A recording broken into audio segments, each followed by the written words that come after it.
جاہلوں کا طریقہ بھی قرار دیا ہے۔ بنی اسرائیل کے لوگوں سے حضرت موسیٰ نے کہا کہ گائے ذبح کرو اور ایک ٹکڑا مقتول کو مارو، زندہ ہو کے خود بتا دے گا مجھے کس بندے نے قتل کیا۔ تو کہنے لگے آپ ہمارے ساتھ مذاق کر رہے ہیں۔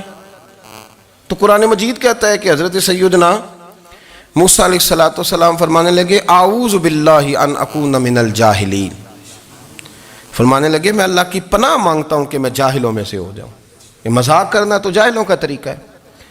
اگر آپ کی زبان سے بے حیائی کا جملہ نکل گیا، اگر آپ کی زبان سے بے حیائی کا جملہ نکل گیا، آپ نے کہہ دیا کہ ہم آزاد لوگ ہیں، جو مرضی کریں گے، جو مرضی کہیں گے، جو ہمارا دل میں آئے گا کریں گے، تو پھر تو لوگ آپ کا وہ حشر کریں گے کہ آپ سے برداشت ہی نہیں ہوگا۔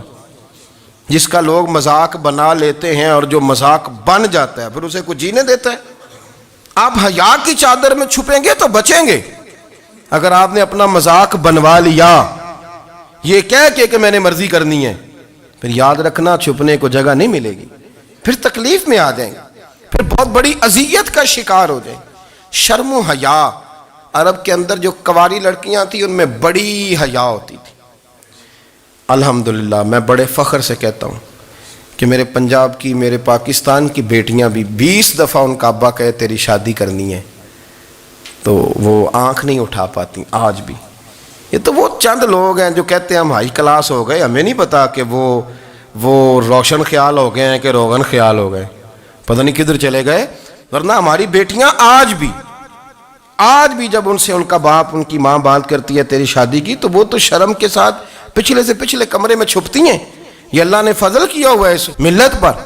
تو عرب کی لڑکی بڑی حیا والی ہوتی تھی، اس سے کوئی بات کرنی پڑتی تھی تو 20 دفعہ بات کی جاتی، پھر بھی وہ عورت چھپتی پھرتی تھی۔ حضرت عائشہ صدیقہ رضی اللہ تعالیٰ عنہ فرمانے لگیں میرے نبی پاک صلی اللہ علیہ وسلم عرب کی کنواری لڑکیوں سے بھی زیادہ حیا کرنے والے۔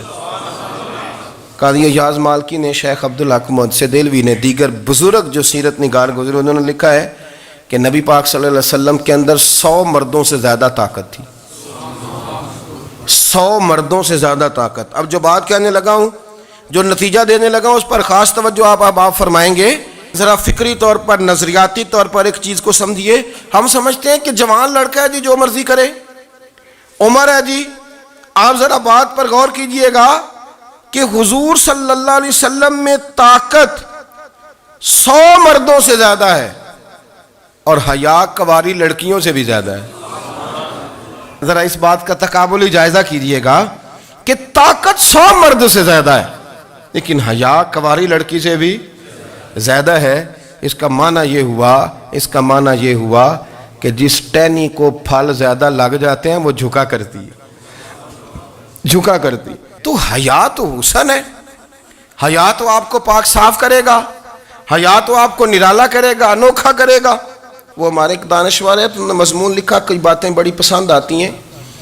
وہ کہتے ہیں کہ میری اہلیہ، ان کو بھی کسی نے مس گائیڈ کر دیا تھا، حالانکہ اچھی خاتون ہے، کسی نے مس گائیڈ کر دیا، تو وہ بھی سماجی اور ویلفیئر اور یہ